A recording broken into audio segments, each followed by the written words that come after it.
Amen. Happy Sunday, Chosen Gen! Minsan pa palakpakan nga po natin ang Panginoon! Pare-pareho po kaming pauso, no?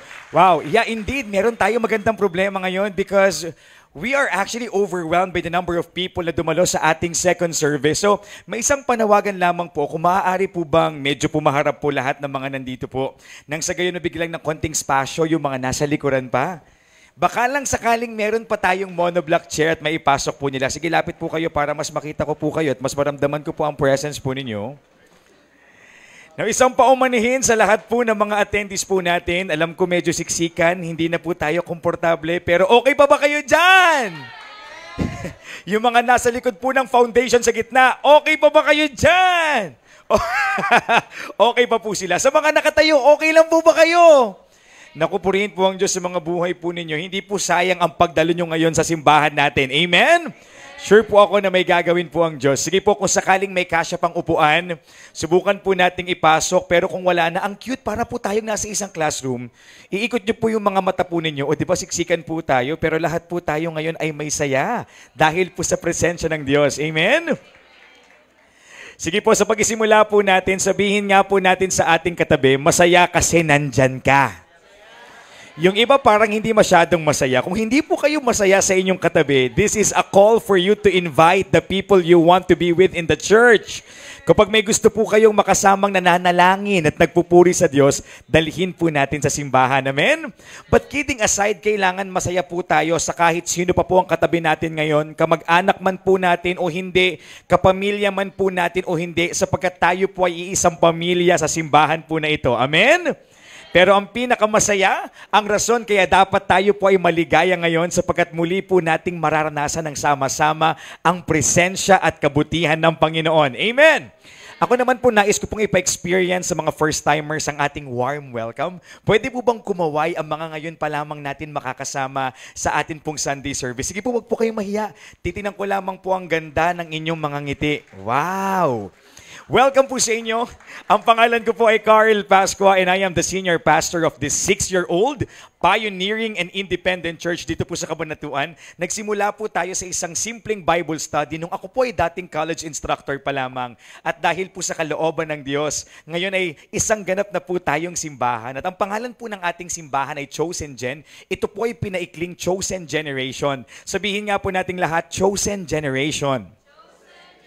At ang chosen generation naman po ay hango sa Bible verse na matatagpuan sa 1 Peter chapter 2 verse 9. Ang sabi po dito, but you are a chosen generation. Now, I want you to focus on that first line because to me, that is a beautiful reminder na may pumili po sa atin. You know, it's not all the time na napipili po tayo. Tama? May mga pagkakataong nare-reject po tayo, iniiwan po tayo, tinatalikuran po tayo, and there are certain reasons. Gayunpaman, ano man po yung mga hindi magagandang qualities na meron po tayo para tayo'y iwan at talikuran, hindi po tayo iniwan ng Diyos. Hindi po tayo tinalikuran ng Diyos. Sa ating mga first-timers, kaya po kayo nandito, ang Diyos po ang gumawa ng paraan para makasama po namin kayo because He has a message for you na hindi pa po tapos ang kanyang plano. So, I encourage you to all our first-timers that starting today, you will pursue God's plan over your life.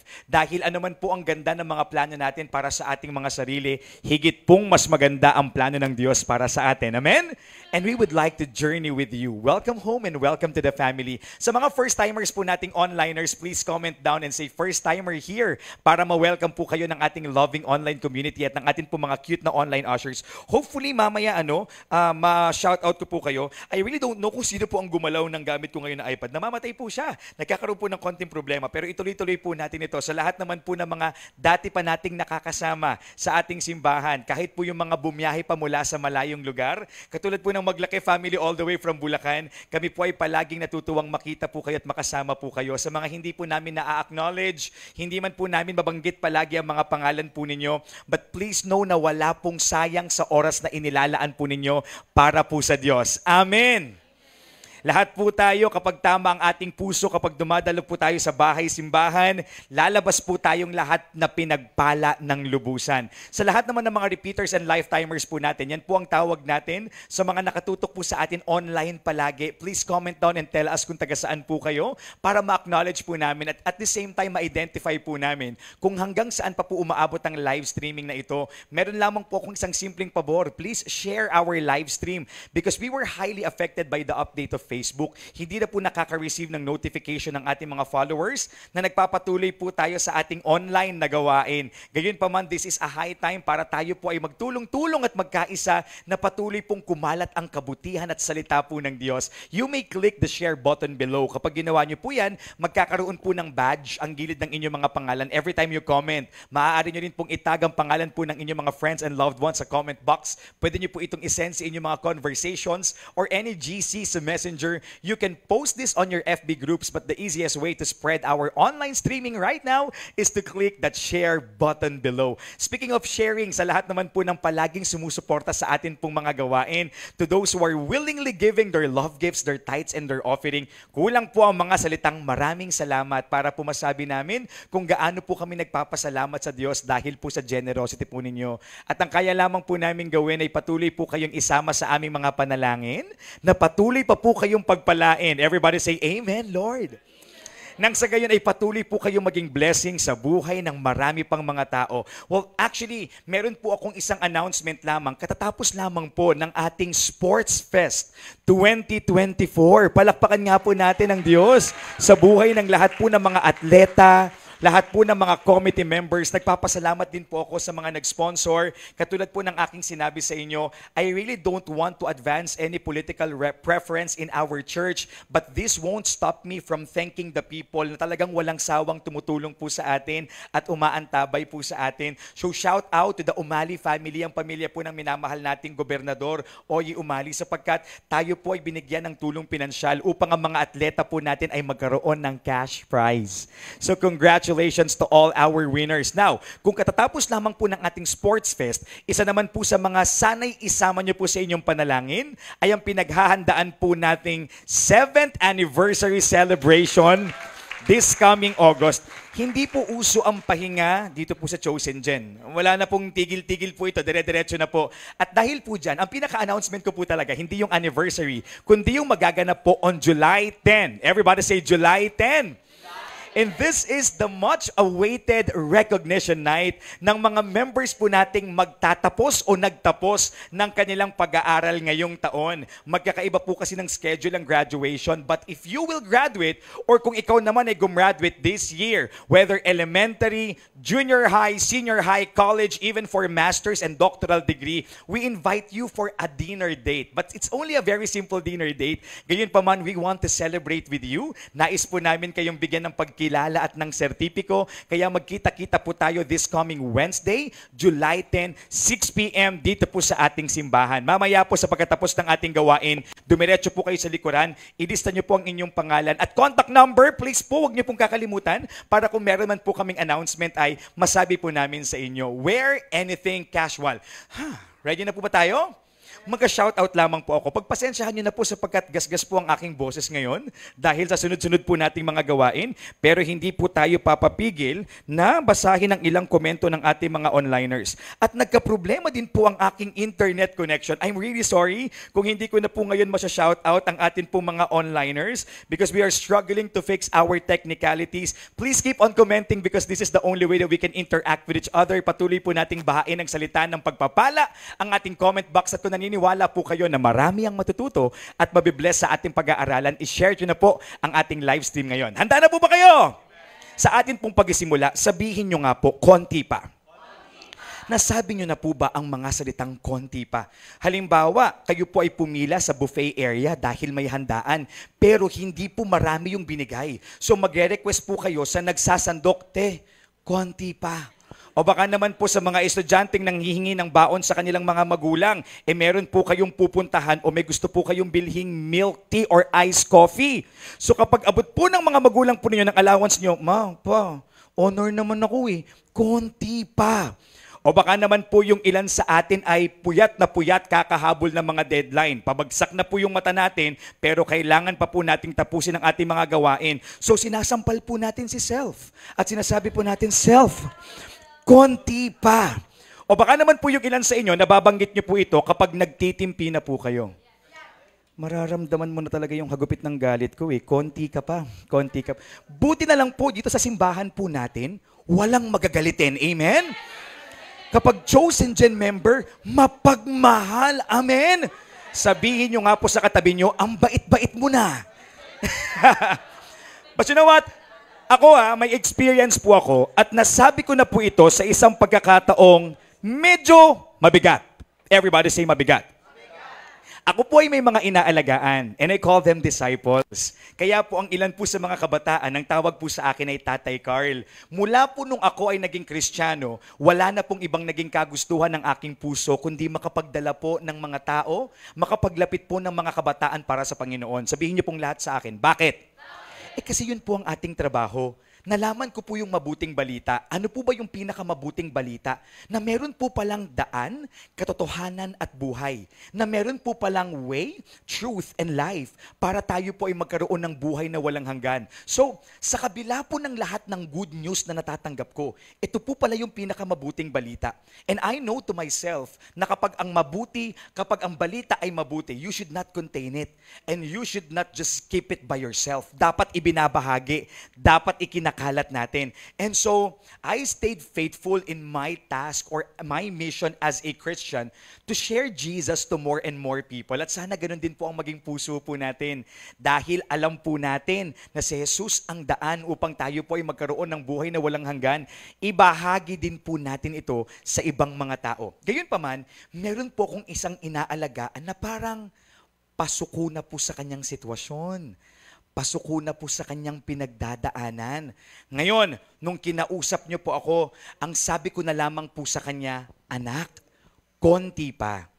Hindi kasi maaaring pilitin kita ng pilitin na manalangin o kaya naman ay magbasa ng Biblia kung ang lahat ng mga yan ay ginagawa mo na. Pero ang sabi ko sa kanya, nawa ay wag mo pa ring isuko ang iyong sitwasyon, wag mo pa ring isuko ang buhay mo, kumapit ka pa, konti pa. Kasi malay mo, yung kasagutan na ibibigay sa iyo ng Diyos, darating na bukas. Kung hindi bukas, baka darating sa makalawa. Kung hindi sa makalawa, baka sa susunod na buwan, hindi natin alam. Pero hindi mo mararanasan kung ano man ang kanyang kasagutan kung susuko ka na, kaya konti pa. At ito po ang rason, kaya ito ang magiging usapan natin sa buong buwan ng Hulyo, sapagkat may mga tao po pala na akala natin ay okay pa, pero pabitaw na. Gayunpaman, ang nais po ng Diyos, muli pong manumbalik ang ating saya at sigla. At ngayong buwan ng Hulyo, isang paalala na kumapit pa po tayo at konti pa. Our series for the whole month of July is entitled, A Little More. And I hope that you will be excited to be empowered and to be strengthened by the Lord. Our reference passage for the whole month is found in the book of Psalm 62 verse 5. At ang sabi po dito sa isinulat ni King David, yes, my soul find rest in God. My hope comes from Him.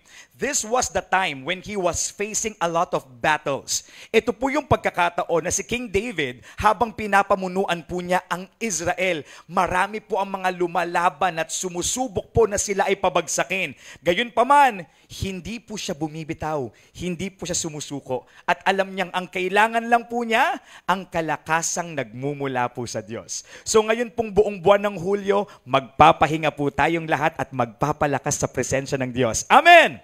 Excited po yung mukha ng mga pagod, no? Kailangan ko to. Nakikita ko po sa mga mukha nyo. This is it. This is for me. Now, our series objectives are the following. First, to know the reasons that cause someone to stop. Next is to learn the importance of not giving up. And lastly, to take steps forward with God. Ngayon po, ang ating unang pag-uusapan ay may kinalaman sa maling akala. Sino po dito ang mga nakaranas na ng maling akala? Yung akala mo, yung laman ng ice cream tub ay sorbetes, pero ang laman pala yung tilapiyang binili ng nanay mo. Maling akala. Yung akala mo yung tinago mong chocolate sa ref ninyo buhay pa pero kinain na pala ng magaling mong kapatid, maling akala. Yung akala mo, ikaw yung mananalo doon sa pinag-ensayuhan mo at talaga namang pinag-practicean mo pero sa iba napunta ang tropeyo. Maling akala. Yung akala mo mahal ka niya pero may mahal pala siyang iba. Maling akala. Hindi ko po alam kung ano yung mga maling akala ng buhay nyo pero ito po ang sigurado ko. Everybody say ano? Masakit ang maling akala. At minsan, ito po ang dahilan, kaya ayaw na po nating magtiwala. Kaya naman po, ang ating unang topic na pag-uusapan ay para sa mga taong pagod nang maniwala. Ang mas masakit, hindi lang po tayo napapagod maniwala sa ibang mga tao, kundi napapagod na rin po tayo sa ating mga sarili. Pero ang mas masakit, hindi na lang po tayo napapagod maniwala sa ating mga sarili, napapagod na rin po tayong maniwala sa Diyos. Nagdududa na rin po tayo sa Diyos.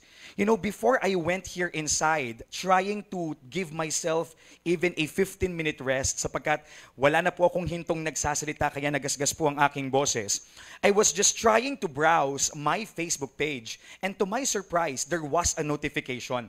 At sinubukan ko pong pindutin ang notification po na yon. Sa dami po ng mga natatanggap kong notification, hindi ko po alam kung bakit bigla po akong napatingin doon at napindot ko po yon. At may nag-comment po sa isa sa mga post natin sa Facebook page. And I don't know if this person is watching right now dahil kaka-notify lamang. At ang sabi po niya, hindi naman po sigurong totoong may Diyos. Dahil kung may Diyos, bakit niya po ako pinabayaan? Para po ito sa lahat ng mga tao na minsang nang nagduda sa kabutihan at sa katotohanan ng may Diyos. Ang atin pong pag-aaralan ay a little more faith. And I hope that this will teach us on how to continue putting our faith on God, regardless of our circumstances. Let's close our eyes and let us pray. Panginoong Diyos, marami pong salamat sapagkat kami po ay pinili niyong lahat kaya kami nandito ngayon. O Diyos, sa oras po na ito, wala po kayong lalampasan, wala pong matigas na puso, kahit po ulo, sapagkat lahat po kami ay makikinig ng lubusan. At naniniwala at nananampalataya din po kami, Panginoon, na kami po ay pagpapalain po ninyo. Kaya naman itago niyo po ako sa inyong likuran, wala po kaming ibang marinig at maitaas kundi kayo lamang. Marami pong salamat sa katagumpayan ng aming pag-aaralan. Ito po ang aming samot dalangin. Sa pangalan mo, Jesus, ang lahat ay magsabi ng Amen. Sa oras po na ito, nais ko pong magsimula sa isang Bible story. Ito po ay kwento nung si Jesus ay nagkatawang tao. Alam po nating lahat that Jesus is our Lord and personal Savior. Everybody say, Jesus is my Lord and personal Savior. Si Jesus po ay nagkatawang tao upang siya po ay mapako sa krus, upang siya po ay mamatay at para muling mabuhay, nang sa gayon siya po ang maging kabayaran sa lahat po ng ating mga kasalanan basta mananampalataya po tayo sa Kanya. Amen. Now, ano po yung mga ginawa ni Jesus nung siya po ay nagkatawang tao? Nag-TikTok po kaya siya? Wala pa pong TikTok noon. Siya po kaya ay naglibot sa iba't ibang mga lugar para masabing #travel goals? Wala pa pong masyadong means of transportation noon. Nung si Jesus po ay nagkatawang tao, siya po ay nagministeryo. Nagpunta po siya sa iba't ibang mga lugar upang magbahagi ng katotohanan tungkol sa kasalanan, impyerno, kalangitan, buhay na walang hanggan. Siya po ay nagpunta sa iba't ibang lugar para magpalayas ng masamang espiritu. Tingnan mo nga yung katabi mo. Wala po kung ibig sabihin. Pinapacheck ko lang kung gising pa po yan. Amen? Gising pa po ba? Gising pa. So nagpunta po siya sa iba't ibang lugar para magpalayas ng masamang espiritu. At nagpunta rin po siya sa iba't ibang lugar para magpagaling ng mga may karamdaman at kahit bumuhay ng mga taong kinaharap na ang kamatayan. Now, in one account, let's look at this verse. In Matthew chapter 17, verses 14 to 16, it says here, when they came to the crowd, a man approached Jesus and knelt before him. Yung taong lumapit, napaluhod. Di ba pag napapaluhod yung isang tao, ibig sabihin desperado. For example, may lumapit sa'yo, tapos ang sabi niya, sagutin mo na ako, mahal ka. Pero pag ang isang tao napaluhod pa at ang sabi, sagutin mo na ako, ibig sabihin, mahal na mahal ka.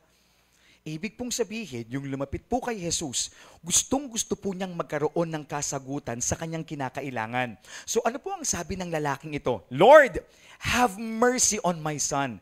Kaya naman po pala desperado, hindi po niya pangangailangan, kundi pangangailangan po ng kanyang anak. Maaari po bang kumaway dito ngayon ang lahat ng mga magulang? Alam nyo, sabi po nila, kapag ikaw ay isang magulang, gagawin mo ang lahat para sa mga anak mo. Tama po ba? Na kahit isakripisyo mo na yung sariling kaligayahan mo, yung para sana sa'yo, isusubo mo na lang, pero ibibigay mo pa sa anak mo. Ganyan pong magmahal ang mga magulang. At ganito rin po yung tatay. Maawa po kayo sa anak ko, ang sabi niya. He has seizures and is suffering greatly. He often falls into the fire or into the water. I brought him to your disciples, but they could not heal him. Ang sabi po nung tatay, Panginoong Jesus, yung anak ko po palagi pong inaatake ng parang epilepsy. Nanginginig po siya. Pero ang hindi ko po maunawaan, palagi po siyang natutumba sa tubig o kaya naman po ay sa apoy. Sandali lamang. Ito ay hindi isang simpleng karamdaman. Kasi kung titingnan po natin, parang may something. Para bang may gustong mapahamak yung anak niya. Kaya kapag inaatake po ito, natutumba siya palagi sa apoy o sa tubig. May masamang espiritong sumanib sa kanyang anak. And maybe some of you are starting to think, sanib? Totoo po ba yung sanib? Yes. It's very biblical. Katulad po ng aking sinabi kanina, nagpapalayas po si Jesus ng masamang espiritu na sumasanib o nananahan sa iba't ibang mga tao. Pero wag po kayo matakot. Baka naman po mamaya isip na po kayo ng isip kung may sasanib po sa inyo. Ang sinasaniban lamang po ay mga taong hindi Kristiyano. Why? Everybody say, bakit? Kasi kapag Kristiyano ka, ibig sabihin tinanggap mo ang Panginoon sa buhay mo. Kapag tinanggap mo ang Panginoon sa buhay mo, ibig sabihin ang nananahan sa iyo, banal na espiritu. The Holy Spirit. Nauunawaan po natin? But if you are not a believer, ibig sabihin wala pong Holy Spirit na nananahan sa iyong buhay. You are an empty vessel. Ibig sabihin, maaari kang puntahan ng masamang espiritu at sa buhay mo, sa puso mo, dyan siya mananahan. Nauunawaan po natin? Ngayon, ang sabi po nung tatay, nagpatuloy po siya sa kwento. Ang sabi niya, Panginoong Jesus, dinala ko po yung anak ko sa mga disipulo po ninyo, sa mga lingkod po ninyo, pero wala pong nangyari. Next slide. Ano po ang naging response ni Jesus dito? On verses 17 to 18, ang sabi po ni Jesus, you unbelieving and perverse generation. Nagalit. Ang sabi niya, kayong mga hindi nananampalataya at kayong mga makasalanang henerasyon. How long shall I stay with you? How long shall I put up with you? Bring the boy here to me, ang sabi ni Jesus. Now Jesus rebuked the demon and it came out of the boy. And he was healed at that moment. Dahil po sa sinabi ni Jesus, nung pinalayas po niya ang masamang espiritu, gumaling po yung anak nung tatay. Pero balik lamang po tayo sa naging response ni Jesus. Instead na matuwa po siya dahil lumalapit po yung tao sa kanya at humihingi po ng tulong sa kanya, meron po siyang isang binanggit na mabigat. Ang sabi niya, kayong mga hindi nananampalataya. You know, there's nothing wrong na tayo po ay dumudulog sa Panginoon kapag meron po tayong pangangailangan. Amen? Ang problema kasi, yung ikinuwento nung tatay na, sinubukan ko pong lumapit sa mga disipulo po ninyo pero wala pong nangyari. Ibig sabihin, yung pananampalataya nung tatay nandun sa taong mananalangin para sa anak niya. Pero hindi sa Panginoon na sasagot ng panalangin niya. Nauunawaan po natin? Yung pananampalataya po ng tatay ay kung sino yung maaaring magpatong ng kamay sa anak niya at magsabing gumaling ka. Pero ang pananampalataya po niya, hindi na po pala nakatuon sa Diyos na totoong sasagot sa kahilingan at laman ng panalangin niya. Amen! Now, let's continue the story. On the next slide, on verse 19, eto ngayon. Siyempre, nadama yung mga disciples. Yung feeling na nanonood ka lang naman, tapos biglang sinabi nung tatay, lumapit nga po ko sa mga disciples yun na yan, wala naman pong nangyari. Sabi siguro ng mga disipulo, ba't nadamay tayo dito? Parang ako ang mali, ba't parang mali natin? Tumulong lang naman tayo. Pero, medyo na-hurt po yata sila. So, Lumapit po sila kay Jesus privately. Let's try to read the verse. The disciples came to Jesus in private and asked. Siyempre, baka medyo nahihiya sila kasi nga, hindi nag-work nung sila yung nanalangin. Masamang espiritu, lumayas ka! Pakiusap naman, lumayas ka naman now. Hirap na kami, napapahiya na kami. Siguro ganun po yung eksena, no? So lumapit po sila in private kay Jesus at ang sabi po ng mga disipulo, Jesus, why couldn't we drive it out? Bakit nung kami ayaw? Bakit nung ikaw lumabas ka agad? Ito na naman. Medyo real talker si Jesus sa kwento na to. Sumagot si Jesus. On verse 20, he replied, because you have so, hindi naman po ganun kagalit siguro. Medyo gayon po nating mahinahon. Because you have so little faith. Liit ng pananampalataya nyo. Truly, I tell you, if you have faith as small as a mustard seed, you can say to this mountain, move from here to there, and it will move. Nothing will be impossible for you. Ang sabi po ni Jesus, ang problema sa inyo, sinasabi niyong nananampalataya kayo, pero ang liit ng pananampalataya niyo. Sa panahon natin, parang ganito. Sinasabi niyong nagsisimba kayo sa chosen gem, pero ang liit ng pananampalataya niyo. Sabi kayo ng sabing nananalangin kayo bago matulog, pero ang liit ng pananampalataya niyo. O pwedeng may magtaas ng kamay sa atin ngayon kung classroom setting to. Pastor Carl.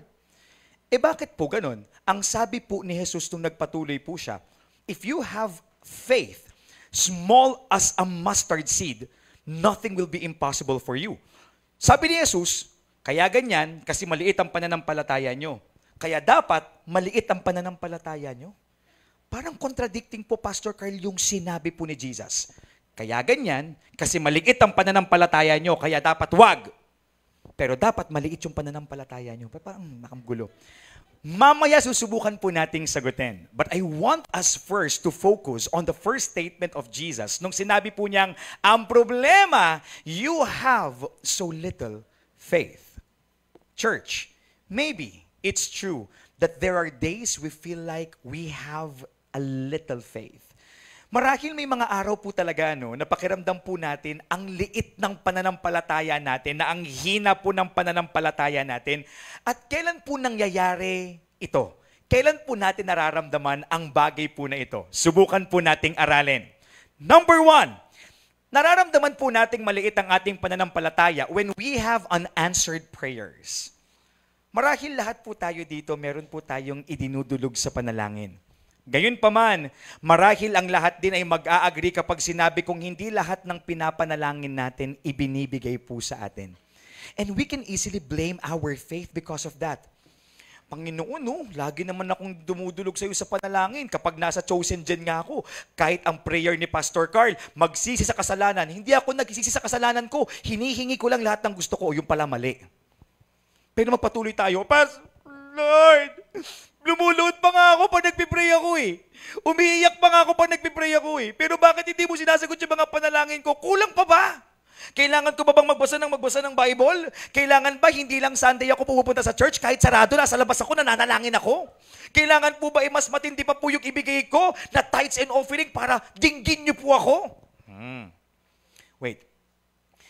You need to understand that just because you prayed for something, everything will be given to you. You need to understand that aside from your plans, He has greater plans for you. Binibigay ng Diyos ang laman ng panalangin natin sapagkat ito ay aligned sa Kanyang plano para sa buhay natin. Ibinibigay po ng Diyos ang panalangin natin sapagkat ito po ay para sa ikabubuti natin. Pero hindi po binibigay ng Diyos ang laman ng mga panalangin natin kapag ikapapahamak po natin.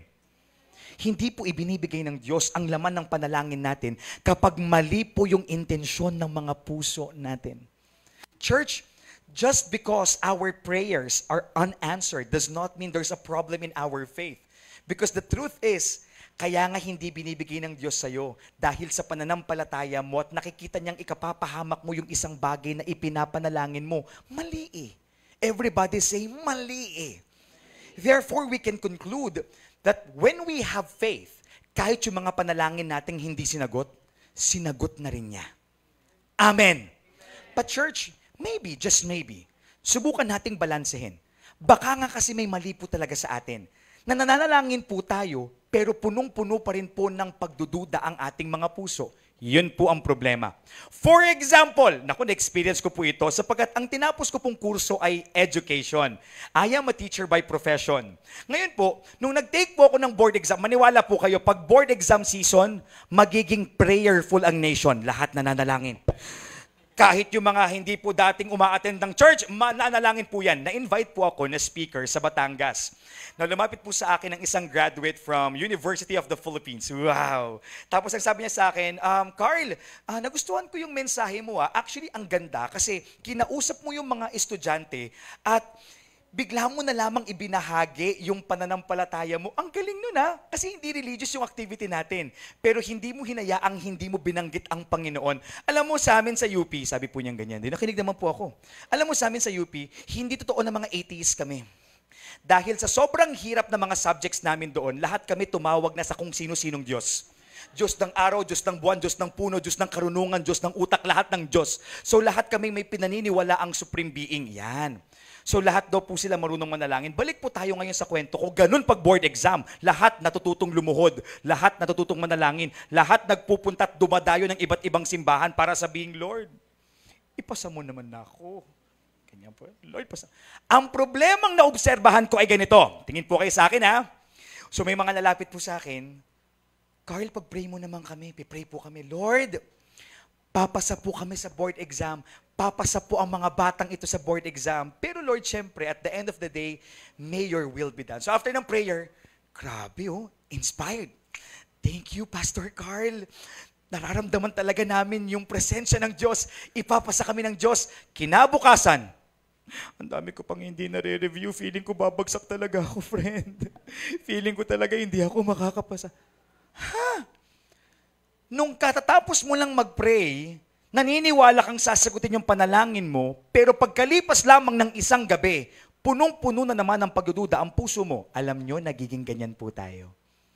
When we pray, we believe. But after we say our prayer, doon na naman po babalik lahat ng pagdududa po natin. Pero paano kung hindi mangyari? Pero pinanalangin ko na Pero paano nga kung hindi mangyayari? Church, yes. Kapag po hindi nasasagot ang ilan sa mga panalangin natin, hindi naman po ibig sabihing maliit ang pananampalataya natin. Pero sana, sa susunod na dudulog po tayo sa Diyos. Kapag isinuko na po natin sa Kanya, kapag pinagkatiwala na po natin sa Kanya, dapat maging panatag na po ang ating mga puso na anuman ang kalabasan ng panalangin natin, lahat ng gagawin ngayon ng Diyos ay para sa ikabubuti natin. Palakpakan po natin ang Panginoon. Let's move to number 2. Are you learning? Another moment na nararamdaman po nating maliit ang ating pananampalataya when we always encounter the unfavorable. Ay, maniwala po kayo. Marami po ang nagtatampo sa Panginoon kapag palagi pong hindi magandang nangyayari sa takbo ng kanilang mga buhay. Lord naman, ngayon na nga lang ako talagang nagkagusto na manalo sa raffle draw. Electric fan na lang, Lord, di mo pa binigay sa akin.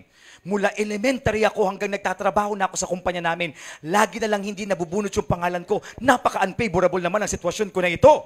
Halimbawa, nagpatayo kayo ng bahay, Lord naman. Isang bahay na lang kami, yung inabot pa kami ng bahay, yung kapitbahay namin, hindi.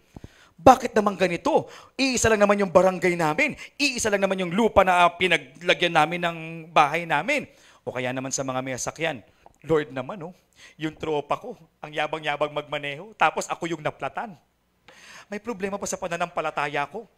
Kapag po puro misfortunes or unfavorable situation ang ating nararanasan, pakiramdam po natin, maliit ang ating pananampalataya. Ang sinisisi po natin, baka may problema ang ating pananampalataya.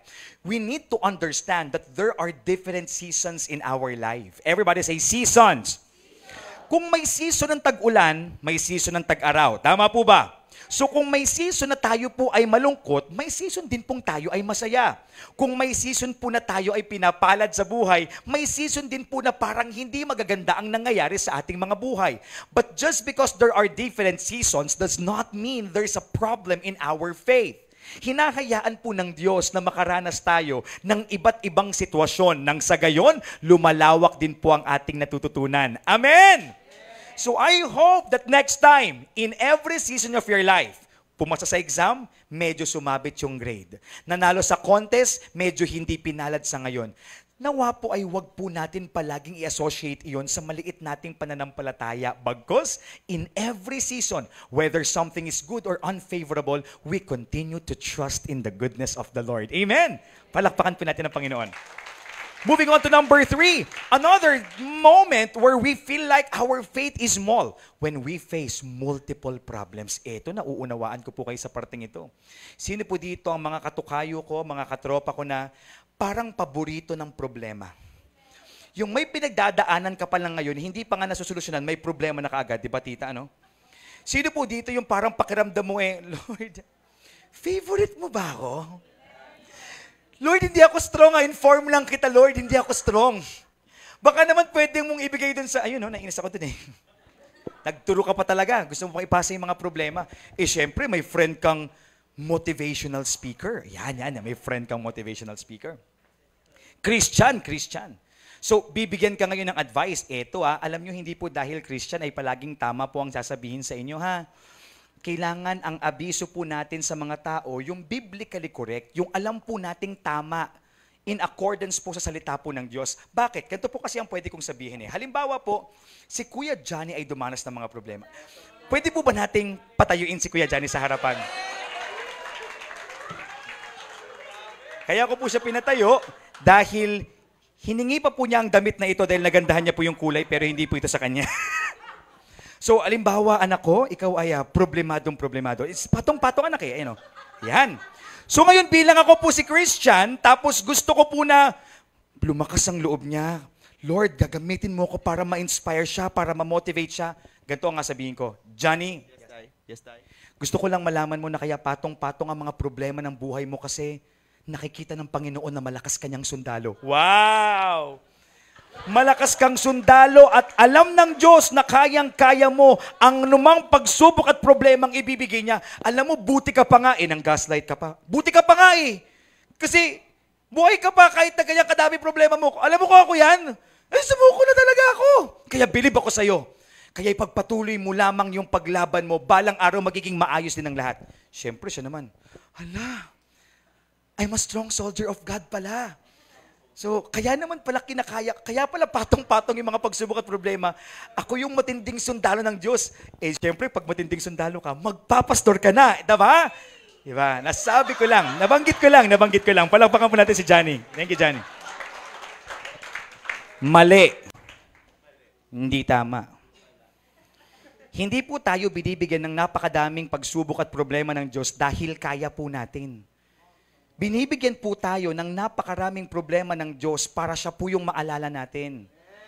Ang problema po kasi sa atin, kapag meron po tayo mga pagsubok at problema, sinusubukan po nating dalhing mag-isa. O kaya naman lumalapit po tayo sa ibang mga tao na gusto po nating tumulong po sa atin. Minsan pa nga yung pipiliin mo yung crush mo para matulungan kanya Ganyan tayo problemado na ako, pero pinaparinig mo dun sa crush mo, problemado na ako. Tulungan mo naman ako dyan Ganyan. Ikaso nga lang, tayo po ay limitado. Lahat po ng mga tao sa paligid po natin limitado. Naniniwala po ba kayo? Ibig pong sabihin, hindi lahat kaya po natin gawin, pero wala pong imposible sa Diyos po natin.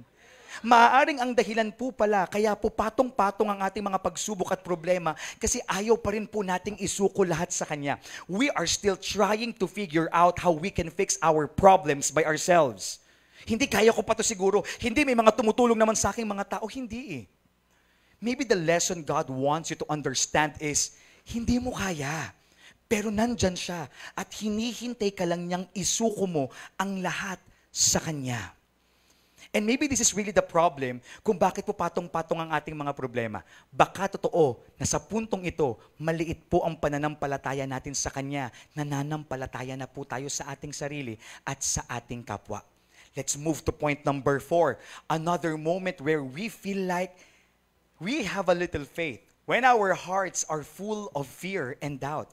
This is aligned to the example I just mentioned a while ago kung saan kapag nananampalataya po kasi tayo, tiwala po tayo. dapat masaya ang ating mga puso, dapat payapa po tayo. Wala pa po tayong pangpa-enroll sa ating mga anak, pero hindi po tayo kinakain ng takot. Yung para bang there's a different kind of peace inside of you na kahit yung ibang mga tao hindi nila maintindihan. Yung alam nilang hirap na hirap ka sa buhay, pero kapag kausap ka nila, ikaw yung positibo. Halimbawa nga sabihin nila, oh, Mare, paano na yan? Paano makakapag-aral yung mga anak mo? Di ba mahirap ka? Tsaka patay gutom. Ganun ba? Siyempre, minsan may mga friend tayong masama din ng ugali. No? Ipag-pray po natin sila. Amen? Mahal po natin sila. Kahit masama pong ugali, ipag-pray po natin na balang araw, babaguhin po sila. Amen? Kasi nga tayo, masama din ugali natin, binago lang tayo. Amen? Amen tayo. Huwag tayong malinis. Pero magugulat sila kapag nagsalita ka na, ganito ka, oh. Ay, oo nga, Mare. Wala pa akong pampa-enroll sa mga anak ko. Sasabihin ng mga kumare mo, ba't nakangiti ito? Pero nagtitiwala ako na mabuti ang Diyos at magpo-provide ang Panginoon. Grabe naman yun. Ganun po dapat tayo eh. Kaso ang problema, tayo pa pong mga Kristiyano ang unang mga busangot. Kaya nga, di ko alam kung makakagraduate ako on time.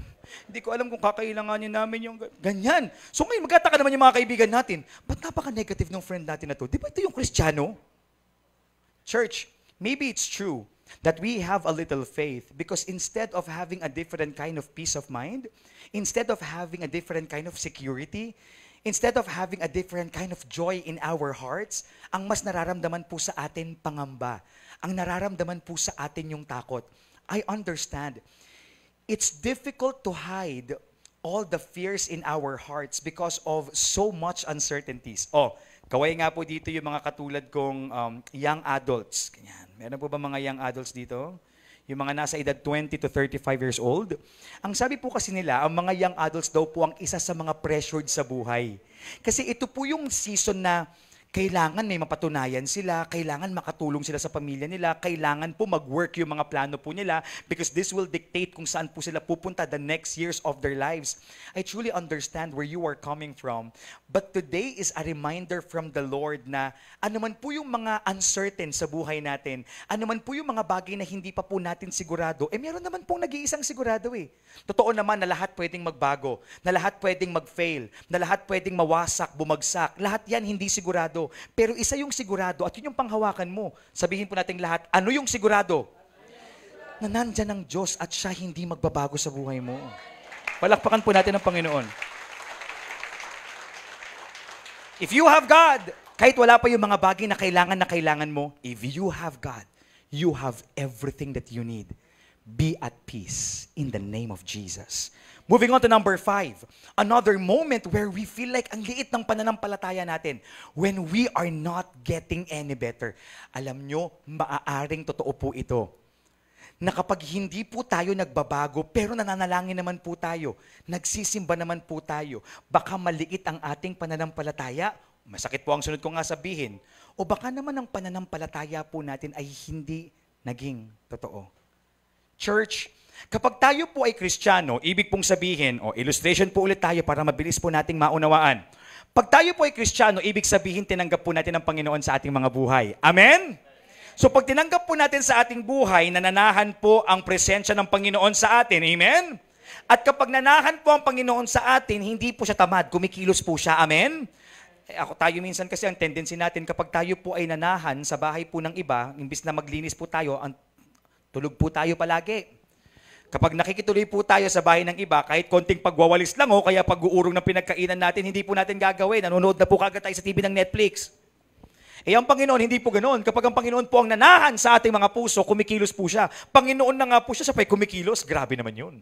Kaya nga, di ba ang sabi sa kanta kanina, even when I don't see it, you're working. Even when I don't feel it, you're working. You never stop working. Hindi humihinto ang Panginoon sa pagkilos. So kung kumikilos po ang Panginoon, ibig sabihin, kailangan nakikita po sa ating mga buhay ang pagbabago. Hindi pwedeng Kristiyano ako, pero masama pa rin ang ugali ko. Kristiyano ako, pero palagi pa rin masungit ang mood ko.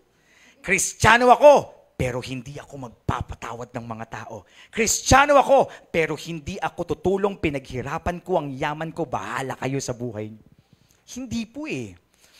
Kasi kung ang tinanggap po natin ay Diyos na mabuti, yung pagkilos po niya sa puso natin, nagiging mabuti po tayo. Hindi po tayo nagiging masama. Always remember this. Your faith will always have a fruit. Ang totoong pananampalataya, meron pong bunga. Kapag wala pong bunga, ibig sabihin wala pong totoong naitanim na pananampalataya. Are we getting it? Enough with false Christianity. That we claim ourselves as Christians, yet there's no transformation in our lives. But let's try to balance things out. Hear me out first. Ayoko naman po na, baka mamaya masyado po kayo maging hard sa mga sarili po ninyo. Ayan na naman si self. Self, ang sama-sama kasi ng ugali mo. Self, nagkamali ka na naman. Self, nagkasala ka na naman. Sabi ni Pastor Carl, hindi ka totoong Kristiyano. Self. No. Listen first. Just because the Lord is transforming us day by day does not mean we will be perfect. Hindi naman po kasi ibig sabihin binabago po tayo ng Diyos. Ibig sabihin, anghel na po tayo kasi perpekto na po tayo. Hindi eh. Kahit na Kristiyano po tayo at binabago po tayo, meron pa rin po tayong pagkakamaling nagagawa. Meron pa rin po tayong kahinaan. Halimbawa po, ako po, Kristiyano po ako. So natutunan ko na pong mas maging mapagmahal sa kapatid ko. Hindi na po kami masyado nag-aaway. Hindi naman po talaga kami nag-aaway masyado niyan. Di ba, Nicole? Halimbawa lang, hindi na po ako naging magagalitin sa kapatid ko. Ayan. So, naging mapagmahal na po ako sa kanya. Pero, yung may humingi po sa akin na pinsan ko nung kinakain ko, uy, pahingi naman yan. Favorite ko yun. Bili ko nung sayo. Medyo nagdamot po ako ng konti. Hindi naman dahil nagpakita ako ng ganong klaseng ugali, hindi na totoo yung pananampalataya ko. Baka yun yung sunod na babaguhin sa akin ng Panginoon. Naunawaan po natin? O for example, natutunan ko naman pong magbigay ngayon. Ayoko sanang magbigay. Pero tinuruan ako ng Diyos. Sige, kainin mo na lahat. Sa'yo na lang. Mapakamapagbigay. Kaso bigla naman pong may nang-asar sa akin. Ang sabi po ngayon sa akin ng kapitbahay namin, pakitang tao, ayaw talaga niyang ibigay yan sa'yo. Napikon ako. Baka ikaw masama ugali! O, di ba? Naging Kristiyano na ako sa pag-ibig na pinapakita ko sa kapatid ko. Naging Kristiyano na ako dahil tumutulong o nagbibigay na ako sa ibang tao. Pero, meron pa rin akong kahinaan. Ano yun? Pikon ako. At yun naman ang sunod na babaguhin sa akin ng Panginoon. Amen? Hindi po tayo magiging perpekto hanggat tayo po ay nasa ating physical na katawan because our physical body will always have its limitation. Pero, hindi pwedeng walang nakikitang pagbabago. We have improvement. Little by little, step by step, day by day. Pero hindi pwedeng walang nangyayari sa atin. Amen? Dahil kung walang nangyayari, kahit kakaunti, baka hindi totoong may pananampalataya. Baka wala talagang pananampalataya. Pero kung alam mo, na may binabago ang Diyos sa buhay mo, na mas nagiging mabuti ka, na mas nagiging maayos yung pag-uugali mo. Hindi ka man perpekto, may kahinaan ka man, magpatuloy ka lang dahil ibig sabihin, nagkakaroon na ng bunga ang iyong pananampalataya. Palakpakan po natin ang bawat isa. Church, believe me when I say this, when I pray at night, and some of my disciples know this because when we pray together when we sleep here. Ang laman po ng panalangin ko, Panginoon, balang araw, iiyak na lang po ako dahil na-overcome ko na po yung mga weaknesses ko. I still have my fair share of weaknesses. Hindi po totoong pagpastor ka, wala ka nang nagiging pagkakamali. Matindi po ang temptation para sa aming mga pastor. Pero ang like ko pong sinasabi, Panginoon, I know that if it's impossible for me to change this weakness, it's possible with you. At doon ako maniniwala, hihintayin ko yung pagkilos mo hanggang sa maipanalo ko yung laban na ito. Amen? Let's move to number 6. This is our last point. Church! Another moment when we feel like we have a little faith when we are not getting closer to God. Nararamdaman nating may mali sa pananampalataya natin, na para bang maliit yung pananampalataya natin kapag hindi tayo nagiging malapit sa Panginoon. Maniwala po kayo sa akin, nangyayari po ito. Tingnan niyo po A-attend ako ng church, nakaka-close ko lahat. Best friend ko na nga lahat eh. Hoy, tol! Hoy, tropa! Hoy, airpat! Kung ano-ano na tinawag yung sa isa't isa. Pero, parang kay Lord, doon ka pa hindi close. Hindi ko po alam kung may mga moments na na-oobserbahan niyo po ito. Kasi po ako, observant po talaga akong tao. Tahimik lang ako. Pero, Parang ang pangit namang karakteristik ata nun. Going back, observant po ako. Huwag na po natin bigyan ng example kasi parang hindi nagiging maganda. Para po ako naging sit-sit. Pero bilang observant po, minsan, lalo na nung nagsisimula po ako sa pananampalataya, eto na. Naikukumpara ko po yung sarili ko sa ibang mga church-goers. Naikukumpara ko po yung sarili ko sa ibang mga mananampalataya. Alam nyo, naiinggit po ako. Kasi yung iba, bakit ko magtaas sila ng kamay? Todo. Samantalang ako, ngawit na ako. Sa mga first-timers natin, wag po kayong mag-alala. Ako man po, corny po ako sa mga nagataas ng kamay dati. Matatawa po kayo sa akin, ganito pa po ako. Taas mo pa yung dalawang kamay mo, binaba mo din yung isa, di ba? Nakakangawit, di ba? Push mo pa yan, push mo. Tapos minsan, bibilangan ko po yan. 1, 2, 3. O, di ba? Binaba mo yung kamay mo, sabi ko sa iyo eh. Ganyan po ako. Tapos dati, ang gagawin ko na lang po para mapakita kung ako po yung totoong Kristiyano, i-memorize ko po yung kanta, tapos sa susunod po nga awit kami, lalaksan ko po talaga yung boses ko on purpose. Miracle! Ang lakas ng boses mo Open door! After open door! Hallelujah, Lord! Talo siya Pero, may mga tao po kasing ramdam mong totoo yung ginagawa nila. Yung habang nagpipreach yung pastor, makikita mo sa isang tabi, talagang, alam mo yung tuwang-tuwa sila sa Word of God, samantala ikaw buring na buring ka na, parang ganito yung nasa isip mo, wari ka pang nakangiti kay Pastor Carlita, pero ganito ko, tagal Ulit-ulit. Di-dinner pa kami ng tropa ko, tagal, ganyan. Pero yung katabi mo, ganito siya, Amen. Praise God, di ba? Tinignan ka pa, ikaw naman tuloy, yes, sister in Christ. Agree ka, yes, brother in Christ. Ano ba yun? Sabi mo, napakamot ka pa sa ulo, parang nadamay ka pa sa kabanalan ng katabi mo.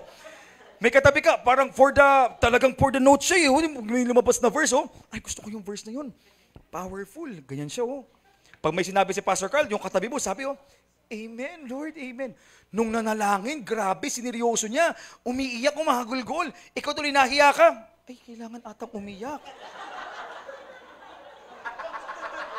Ginawa mo na lahat para tumuloy yung luha sa mata. Palakpakan niya natin ang Panginoon. Church, maybe because they have a different intimacy with the Lord. I love that word. Everybody say intimacy. May mga tao po kasi na hindi lang gustong magsimba. Ang gusto po talaga nila maging intimate kay Lord. Alam nyo, kahit pastor po ako, goal ko po yan. Hindi naman po sa kinukompetensya ko po kayo. Pero talagang ang goal ko, Lord, ako dapat ang pinaka-close sa'yo. Pasensya na, pa-close na lang tayo kay Lord. Pero goal ko po yan. Sabi ko, Lord, gusto ko ako yung pinaka-intimate sa'yo. Kasi po, nagkakatalo po tayong lahat sa intimacy. Meron pong mga Kristiyano na tumatawag sa Panginoon bilang kanilang tagapagbigay, tagapagpagaling, bilang kanilang ama. Pero meron pong mga Kristiyano na hindi lang po basta ama, parang daddy po nila si God. Na nagsusumbong po sila, nagkikwento po sila. Pag may problema po sila, kay Lord ikikwento, Lord, alam mo, pinaiya ako ng friend ko. Tulungan niyo po ako, nasasaktan po ako. May mga ganyang klaseng very intimate po kay Lord. At alam niyo po ba that intimacy pays a lot? Na kapag po pala close tayo kay God, iba po yung nagiging tatag ng pananampalataya natin. And maybe it's true na maliit po ang faith natin kapag hindi po tayo mas nagiging malapit ng malapit sa Panginoon. Kasi posible po pala yun. I will never forget one encounter with my student. Imagine, nung ako po ay college instructor, meron po akong isang estudyanteng guwapo. Tingnan mo nga yung katabi mo? Hindi siya yun, ha? Ibig ko sabihin, gwapo yan, pero hindi siya yung estudyante ko. Kasi totoo namang may estudyante ako. Di ba? Hindi ko naman kayo estudyante. So, baka kinabahan po, baka nasaktan po kayo, baka na-offend ko po kayo, patawarin niyo po ako. Pero balik po tayo sa kwento ko. May estudyante po ko, naniniwala po, tita. Pag sinabi kong pogi kasi po, title holder ng pageant. Pero alam niyo po kung ano yung, di ba? Parang si Steven, title holder ng pageant. Nai-broadcast natin, live streaming, Hanapin mo, screen record mo ako. Story mo, ha? Praise the Lord. Proud ako dyan. Going back. Okay lang po? Balik po tayo sa church po ito. So ngayon po, ang sabi po sa akin ng estudyante ko, Sir Carl, siyempre, astig-astig. Sir Carl, sabi niya, minsan po kasing na-attend ng Bible study namin, na-invite po nung classmate niya.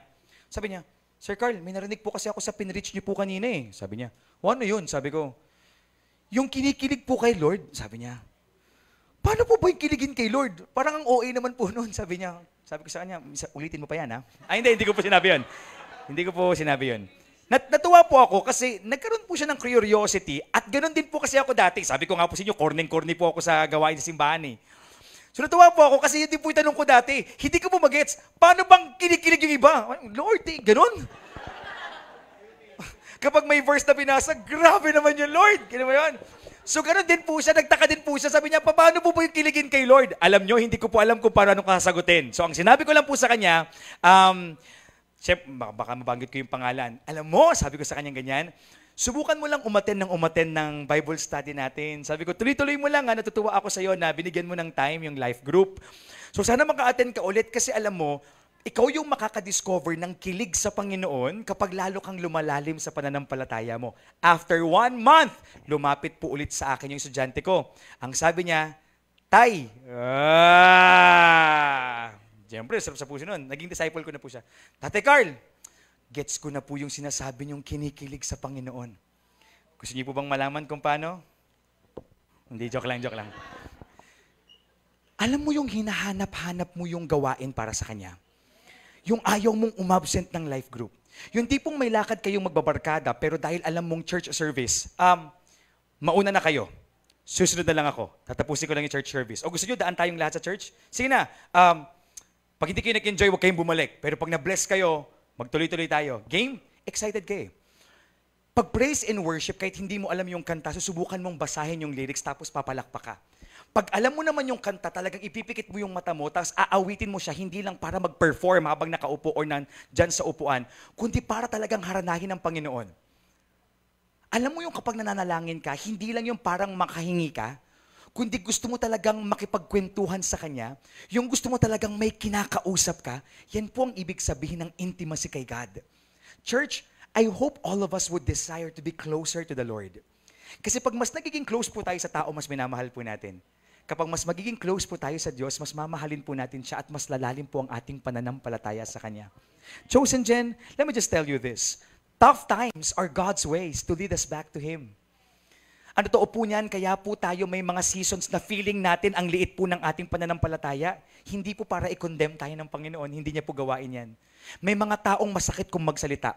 Ipo-point out yung mga maling ugali mo, ipo-point out yung mali sa katangian mo, sa kasuotan mo, sa pananamit mo, sa pag-uugali mo, pero ang Diyos hindi magtuturo ng kamay sa iyo. Sasabihin niya kung ano ang mali, pero punong-puno ng pag-ibig.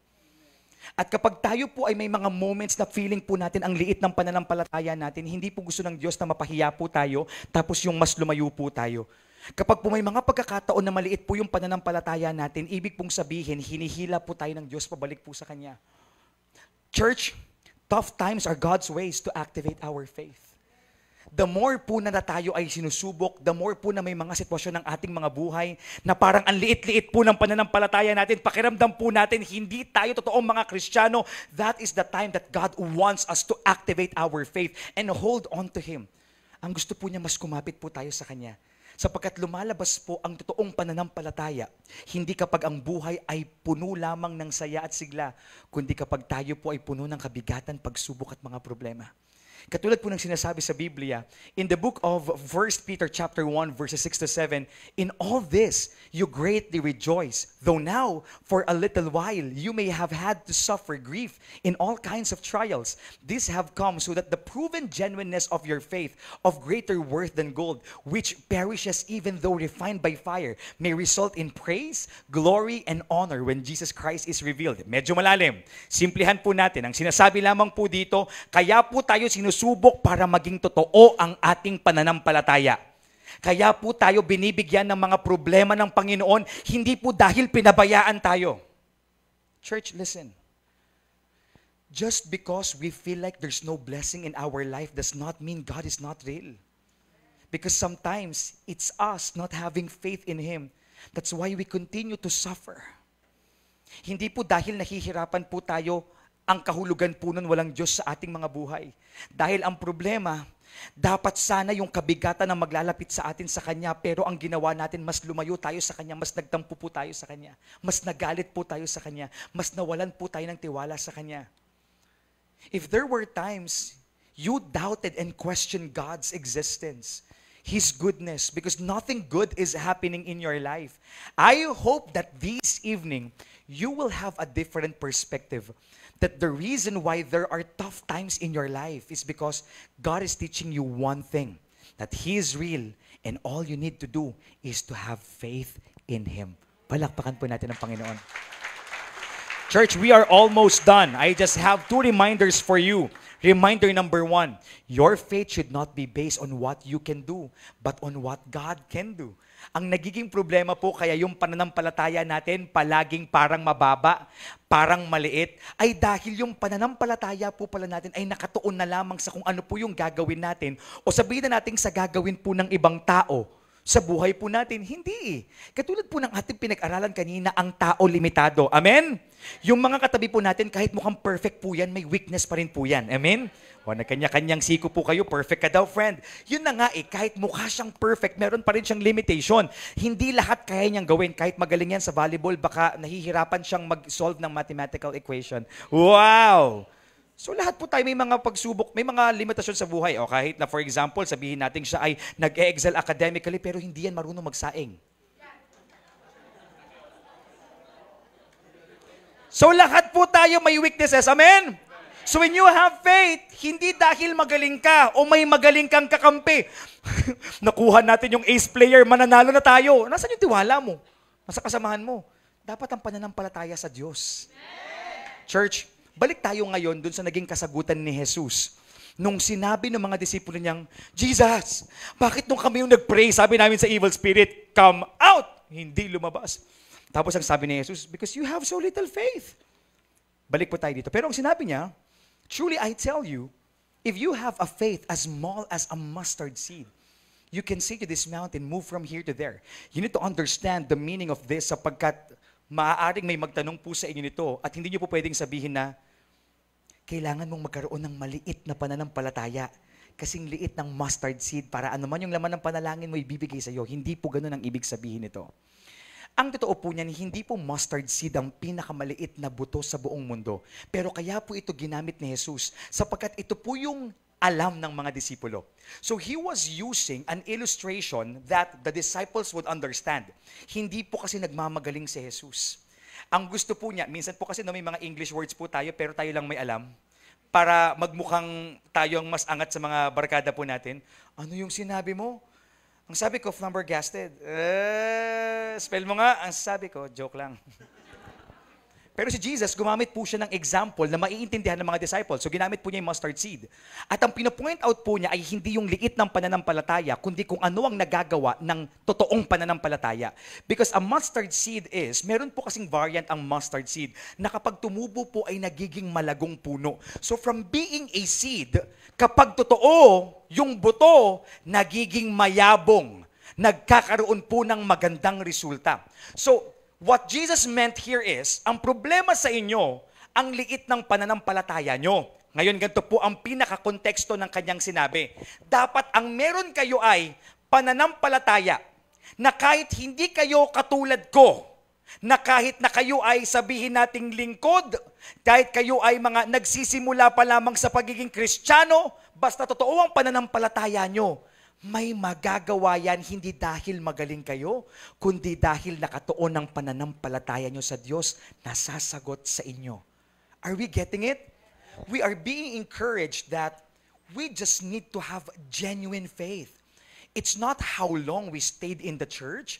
It's not how long we've been Christians. Na kahit po pala bago lang tayo sa loob ng simbahan, na kahit po pala mga first-timers po tayo, na kahit mga kabataan po tayo, hindi po nakabase doon ang kapangyarihan ng pananampalataya natin, kundi kung kanino po nakatuon yung pananampalataya po natin. Na kahit ang tingin po ng mga tao, mustard seed yung faith natin, kasi hindi naman po tayo pastor, normal lang po tayong churchgoer. If it's true, magkakaroon po ng matinding bunga, hindi dahil magaling tayo, kundi dahil walang imposible sa Kanya. Palakpakan po natin ang Diyos.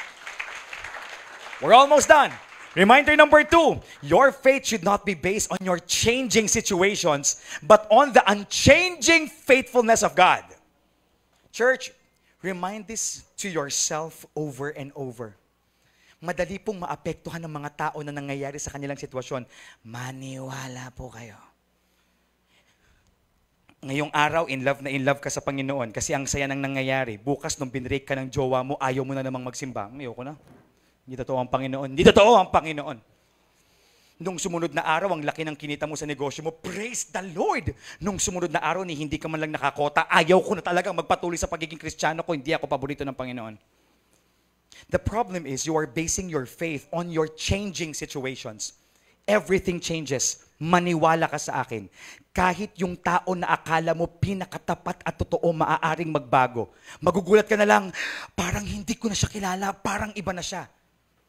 At kapag binabase mo sa sitwasyon mo, palagi yung pananampalataya mo at yung kumpiyansa mo sa Diyos, palagi ring lulubog at lilitaw kung ano man yung tapang dapat na meron sana sa puso mo na consistent.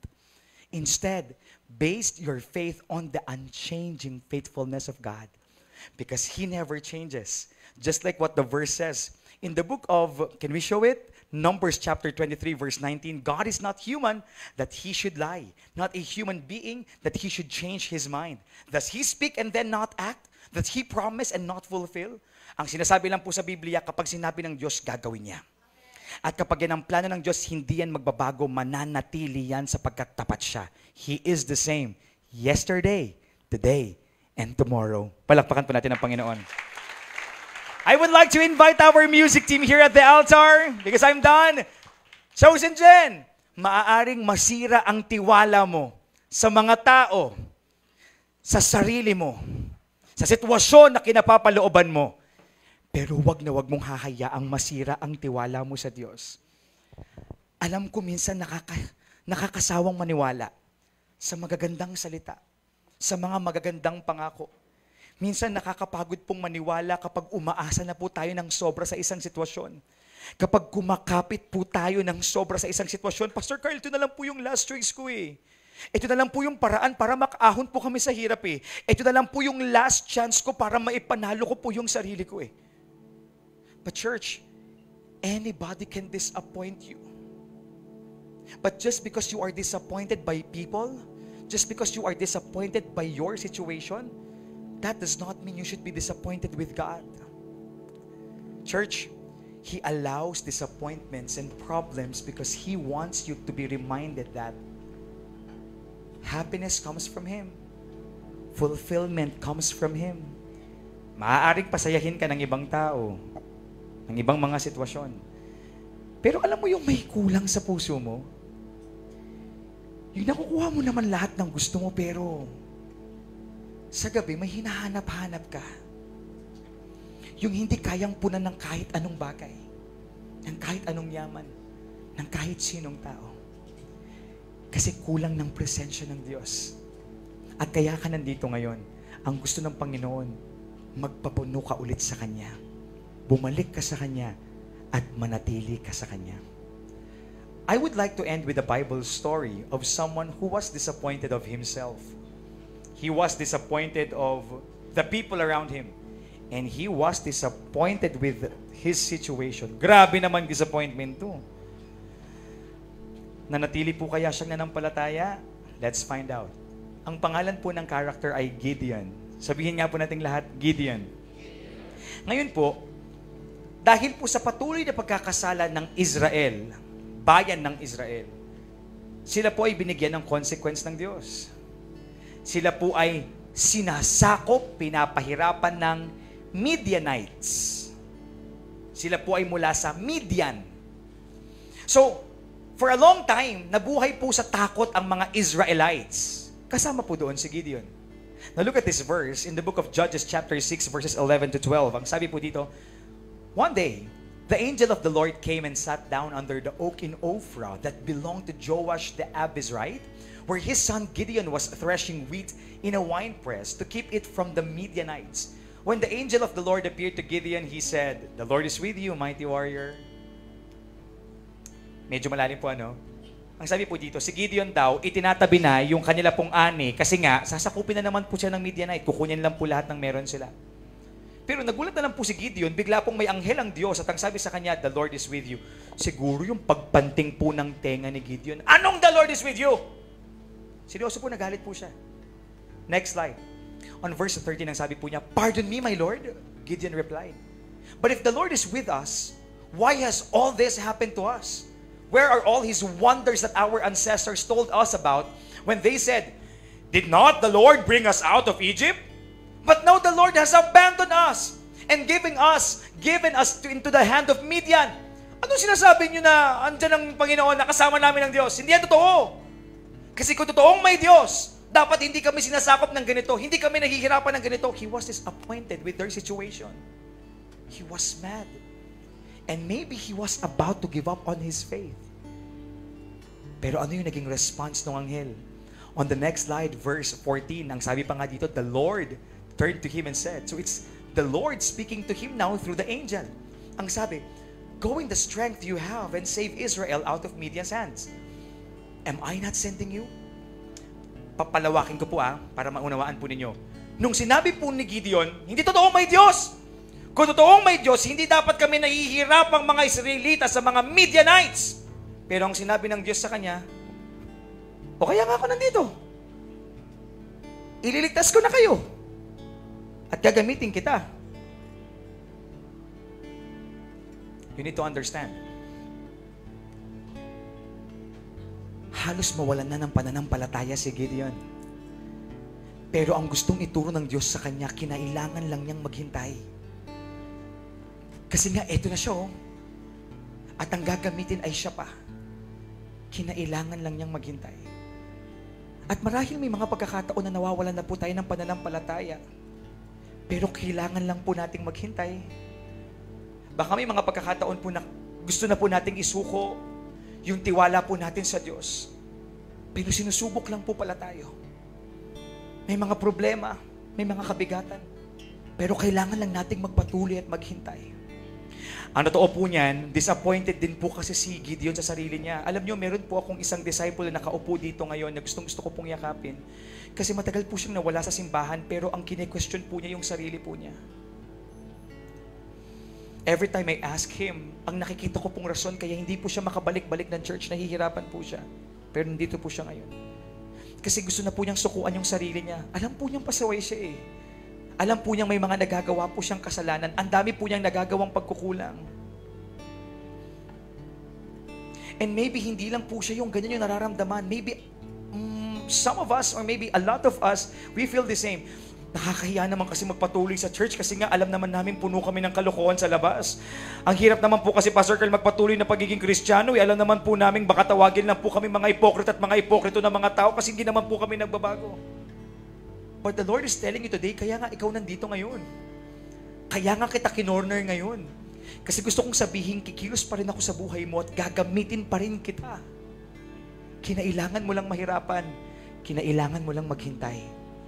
Now, ano po yung naging response ni Gideon dahil disappointed po siya sa sarili niya? Ang sabi po niya on the next slide, verse 15, "Pardon me, my Lord," Gideon replied, "but how can I save Israel? My clan is the weakest in Manasseh, and I am the least in my family." Lord, joke time ka. Ako nga'y pinakawalang kwenta sa amin eh. Tapos ako yung gagamitin mo. See how disappointed he was of himself. But the next line of God changed his heart. Ang sabi ng Diyos sa kanya, on verse 16, "I will be with you, and you will strike down all the Midianites, leaving none alive."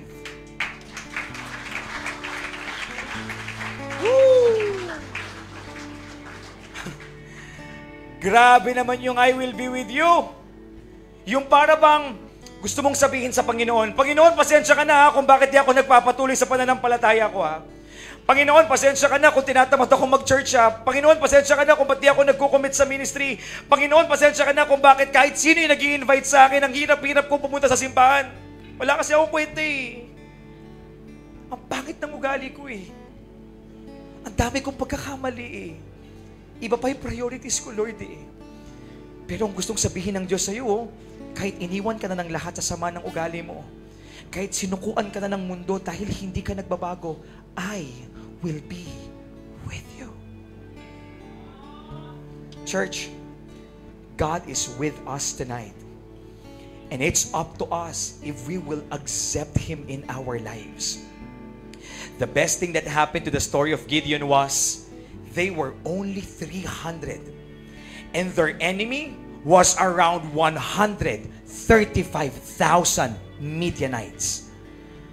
But because of the faith of Gideon, dahil po sa naging faithfulness ngayon ni Gideon, yung 300, tinalo yung 100,000. How strong is your enemy? How strong and big and powerful your challenges are.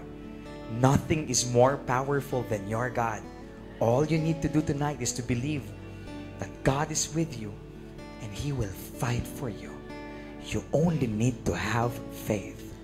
Church, I hope that you will not give up on your faith because God still makes miracles. Gumagawa pa rin po ng milagro ang Diyos. Hindi ko po alam kung meron po kayong ipinapanalangin hanggang ngayon o meron po kayong isang mabigat na pagsubok na parang milagro na lang po ang makakabigbigay ng solusyon. Panginoon, di ko na po kaya, tinry ko na po lahat, miracle mo na lang talaga kaya ko. And yes, I'm telling you tonight, God still makes miracles. He still does.